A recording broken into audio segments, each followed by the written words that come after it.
Halo semuanya, perkenalkan nama aku Najwa Nur Anissa dengan NIM 241101532008. Di sini aku akan menjelaskan tentang sistem kardiovaskular. Sistem kardiovaskular dan sistem respirasi bekerja bersama untuk memastikan suplai oksigen dan nutrisi ke seluruh tubuh serta membuang limbah seperti karbon dioksida. Sistem kardiovaskular, yang pertama ada jantung. Jantung adalah pompa berotot yang mendorong darah ke seluruh tubuh. Fungsi utamanya adalah memompa darah melalui dua siklus. Yang pertama ada diastol, yaitu penyedotan darah ke dalam atrium, dan sistol, pemompaan darah ke arteri. Kemudian ada pembuluh darah. Yang pertama ada pembuluh darah arteri. Pembuluh darah yang membawa darah dari jantung ke seluruh tubuh. Yang kedua ada pembuluh darah vena, yaitu yang membawa darah kembali ke jantung. Yang ketiga ada kapiler, yaitu pembuluh darah kecil yang bercabang dari arteri untuk mengalirkan darah ke seluruh jaringan tubuh. Lalu ada komponen darah. Darah mengandung oksigen dan nutrisi yang diperlukan oleh sel-sel tubuh, serta membawa karbon dioksida dan produk limbah lainnya ke paru-paru untuk dihilangkan. Kemudian ada fungsi utama. Ini adalah mengedarkan darah yang kaya oksigen dari paru-paru ke seluruh tubuh dan mengembalikan darah yang telah digunakan kembali ke paru-paru untuk dibersihkan. Proses ini terdiri dari jantung ke arteri, yaitu darah dipompa dari jantung melalui arteri ke seluruh tubuh, kemudian melalui kapiler, darah masuk ke kapiler untuk mendistribusikan oksigen dan nutrisi ke sel-sel tubuh, kemudian kembali ke vena, darah terdeoksigenasi kembali ke vena dan kemudian ke jantung untuk dipompa kembali. Ada dua sirkulasi di dalam. Yang pertama ada sirkulasi sistemik, yaitu mengantarkan darah ke seluruh tubuh. Lalu ada sirkulasi pulmonal, yaitu mengalirkan darah ke paru-paru untuk pertukaran gas. Bisa dilihat dari gambar bagian-bagiannya.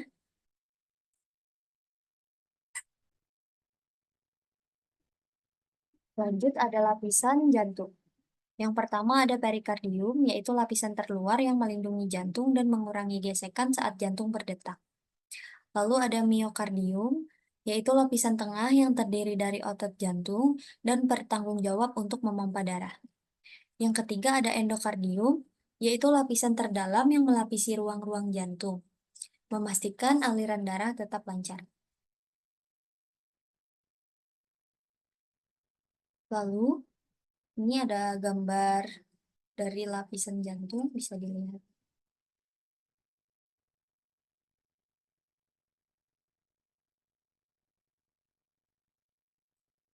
Cara kerja jantung. Yang pertama, mengumpulkan darah kekurangan oksigen dari seluruh tubuh. Jantung bekerja mengumpulkan darah yang kekurangan oksigen dari seluruh tubuh melalui pembuluh darah vena. Yang kedua, memompa darah ke paru-paru, mengambil oksigen dan membuang karbon dioksida. Jantung bekerja memompa darah ke paru-paru untuk mengambil oksigen dan membuang karbon dioksida. Yang ketiga, ada mendistribusikan darah yang kaya akan oksigen ke semua jaringan tubuh. Setelah paru-paru membersihkan darah, jantung mendistribusikan darah yang kaya akan oksigen ke seluruh jaringan tubuh manusia melalui pembuluh darah arteri. Yang keempat ada periode sistol dan diastol. Periode sistol yaitu jantung berkontraksi untuk mengosongkan isi jantung dan memompa darah ke paru-paru atau ke seluruh tubuh. Yang kemudian periode diastol, jantung relaksasi untuk pengisian darah kembali ke jantung. Bilik kanan jantung. Bilik kanan jantung lokasinya terletak di bagian kanan jantung di bawah serambi kanan. Bisa dilihat di bawah serambi kanan ya teman-teman. Fungsi utamanya yaitu memompa darah kotor. Bilik kanan bertanggung jawab memompa darah kotor ke paru-paru. Darah kotor ini mengandung sedikit oksigen dan karbon dioksida. Katup trikupsit dan pulmonalis. Darah dari serambi kanan masuk ke bilik kanan melalui katup trikuspid, kemudian bilik kanan memompa darah ke paru-paru melalui katup pulmonalis dan arteri pulmonalis. Lalu ada bilik kiri jantung. Bilik kiri adalah ruang utama jantung yang bertanggung jawab memompa darah beroksigen dari paru-paru ke seluruh tubuh melalui aorta. Dindingnya lebih tebal dibandingkan bilik kanan karena harus menghasilkan tekanan yang cukup untuk memompa darah ke seluruh tubuh. Ini ada gambarnya, bisa dilihat.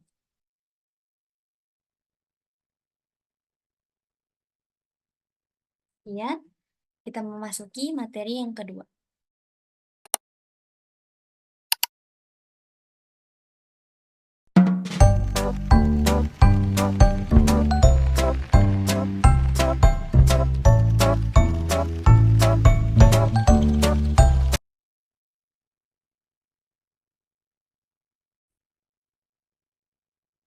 Untuk materi yang kedua ada sistem respirasi.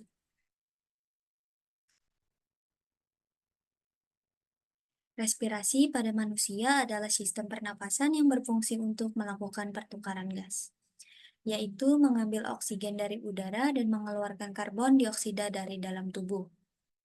Sistem respirasi juga berperan dalam menyaring, menghangatkan, dan melembabkan udara yang masuk ke dalam tubuh. Respirasi terbagi menjadi dua. Yang pertama ada respirasi eksternal dan respirasi internal. Respirasi eksternal melibatkan pertukaran gas antara udara di paru-paru dan darah dalam kapiler paru-paru, di mana oksigen diambil dari udara dan karbon dioksida dikeluarkan dari darah. Lalu respirasi internal terjadi pada tingkat sel, di mana oksigen yang diangkut oleh darah ke sel-sel tubuh digunakan untuk menghasilkan energi, dan karbon dioksida sebagai produk limbah dikeluarkan dari sel ke darah. Proses respirasi. Proses ini melibatkan berbagai organ dalam sistem pernapasan manusia, termasuk hidung, faring, laring, trankea, bronkus, dan paru-paru. Saat seseorang bernapas, udara masuk melalui hidung atau mulut, kemudian melewati trakea dan bronkus hingga mencapai alveoli di paru-paru. Disinilah pertukaran gas terjadi, dengan oksigen berdifusi ke dalam darah dan karbon dioksida berdifusi keluar untuk dikeluarkan saat bernapas. Ini ada ilustrasinya, bisa dilihat. Tahapan utama dalam respirasi. Yang pertama ada ventilasi, bernapas, lalu pertukaran gas di paru-paru atau respirasi eksternal, kemudian transportasi gas oleh darah, lalu ada pertukaran gas di jaringan, yaitu respirasi internal. Ventilasi. Proses ini melibatkan masuk dan keluarnya udara dari paru-paru.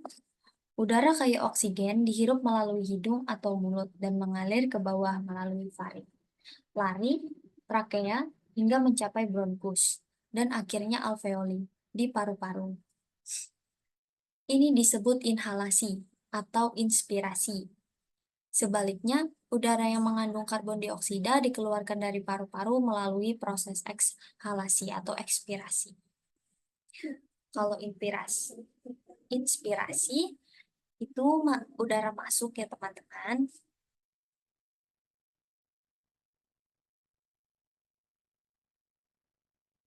Lalu pertukaran gas di paru-paru atau respirasi eksternal. Di dalam alveoli, oksigen dari udara yang dihirup berdifusi melalui dinding alveoli dan kapiler dalam darah. Pada saat yang sama, karbon dioksida dalam darah berdifusi dalam alveoli untuk dikeluarkan melalui ekspirasi. Transportasi gas oleh darah. Setelah oksigen masuk ke dalam darah, ia diikat oleh hemoglobin dalam sel darah merah dan diangkut ke seluruh tubuh melalui pembuluh darah. Karbon dioksida sebagai produk limbah, metabolisme seluler, diangkut kembali ke paru-paru melalui darah sebagian besar dalam bentuk ion bikarbonat. Ini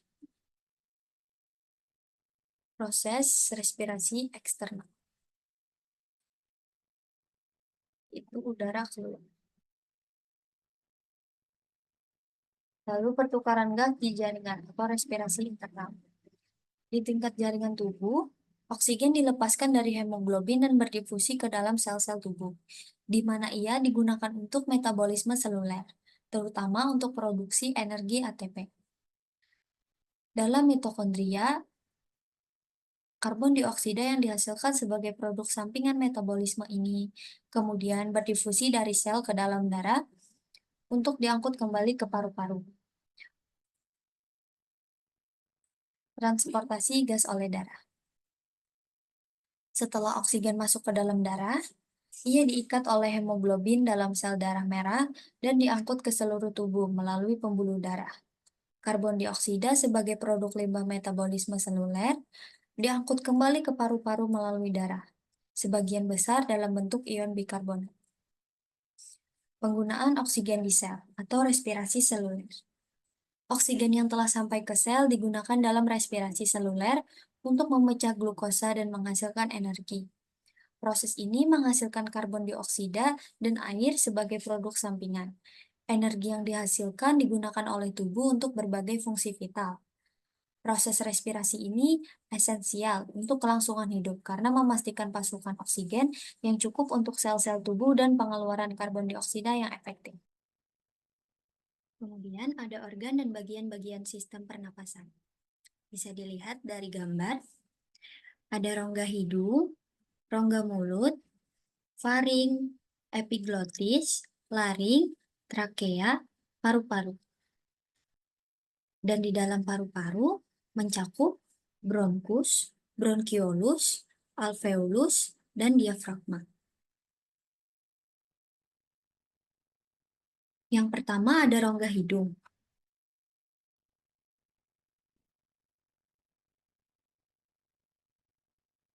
Di dalam rongga hidung yang berselaput, ada kelenjar minyak dan juga kelenjar keringat.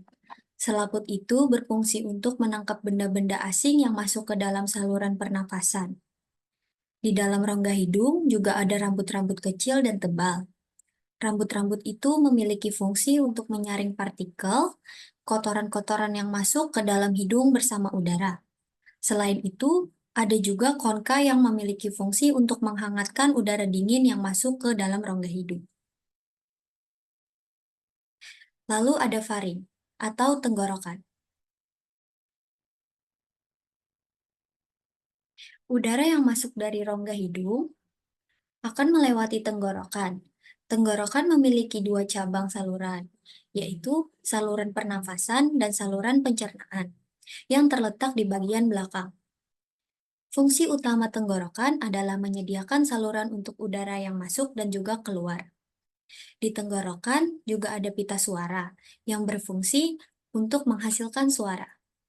Jika ada udara yang masuk, maka pita suara akan bergetar dan menghasilkan suara. Jika seseorang makan sambil berbicara, hal itu bisa membahayakan karena makanan bisa masuk ke saluran pernafasan yang sedang terbuka. Meski begitu, saraf manusia bisa mengatur supaya menelan, bernafas, dan berbicara tidak terjadi dalam waktu yang bersamaan. Jika hal jika hal ini sering dilakukan, bisa menimbulkan gangguan kesehatan.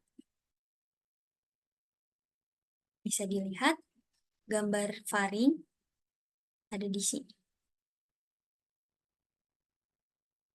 Lalu trakea atau batang tenggorokan. Tenggorokan adalah organ yang berbentuk pipa dan terletak di sebagian leher sampai ke rongga dada. Dinding tenggorokan sangat tipis dan kaku dan ada di dalam rongga bersila. Silia ini memiliki fungsi untuk menyaring benda-benda asing yang masuk melalui saluran pernafasan. Batang tenggorokan ada di depan kerongkongan. Batang tenggorokan memiliki dua cabang. Cabang dari tenggorokan itu akan bercabang-cabang lagi di dalam paru-paru dan menjadi saluran kecil yang disebut bronkiolus. Pada bronkiolus ada gelembung-gelembung kecil yang disebut gelembung paru-paru atau alveolus. Bisa dilihat gambar dari trakea itu yang lurus. Lalu ada laring atau pangkal tenggorokan.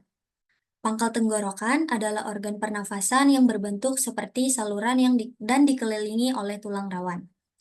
Pangkal tenggorokan memiliki tulang rawan yang disebut dengan epiglotis. Tulang rawan ini ada di bagian pangkal laring. Pangkal tenggorokan juga diselimuti oleh membran yang bernama mukosa. Membran tersebut memiliki epitel-epitel berlapis yang cukup tebal untuk menahan getaran-getaran suara yang sampai pada pangkal tenggorokan. Fungsi utama dari pangkal tenggorokan adalah sebagai tempat keluar masuknya udara dan juga tempat menghasilkan suara. Disinilah jantung terbentuk dan disusun oleh beberapa tulang rawan. Pangkal tenggorokan. Di dalam pangkal tenggorokan juga terdapat katup. Ketika manusia sedang menelan makanan, katup pada pangkal tenggorokan akan menutup dan akan terbuka jika manusia sedang bernafas. Bisa dilihat teman-teman, laring itu yang berwarna ungu.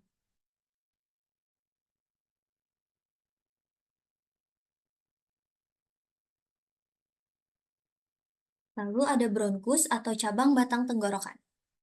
Fungsi dari cabang batang tenggorokan adalah menyediakan jalan untuk udara yang ingin masuk dan keluar dari dan menuju paru-paru. Struktur dari batang tenggorokan mirip dengan struktur batang tenggorokan. Yang membedakan, hanya tulang rawan di cabang batang tenggorokan memiliki bentuk yang tidak teratur. Pada cabang tenggorokan juga ada cincin tulang rawan yang melingkar dengan baik. Cabang batang tenggorokan memiliki cabang-cabang lagi yang disebut dengan bronkiolus. Bisa dilihat, gambar bronkus itu yang miring ke bawah. Di bawah trakea menyatu. Lalu yang terakhir ada pulmo atau paru-paru. Paru-paru berada di dalam rongga dada bagian atas. Di samping paru-paru ada tulang rusuk dan di bawahnya ada diafragma. Paru-paru terbagi menjadi dua bagian, yaitu bagian kanan dan bagian kiri. Paru-paru bagian kanan terdiri dari 3 lobus, sedangkan paru-paru kiri memiliki 2 lobus saja. Paru-paru diselimuti oleh selaput yang tipis. Di dalam paru-paru terdapat cabang dari bronkus, alveolus, dan pembuluh darah. Bronkiolus memiliki cabang-cabang lagi yang disebut dengan bronkiolus respirasi. Paru-paru menjadi tempat pertukaran oksigen dan karbon dioksida.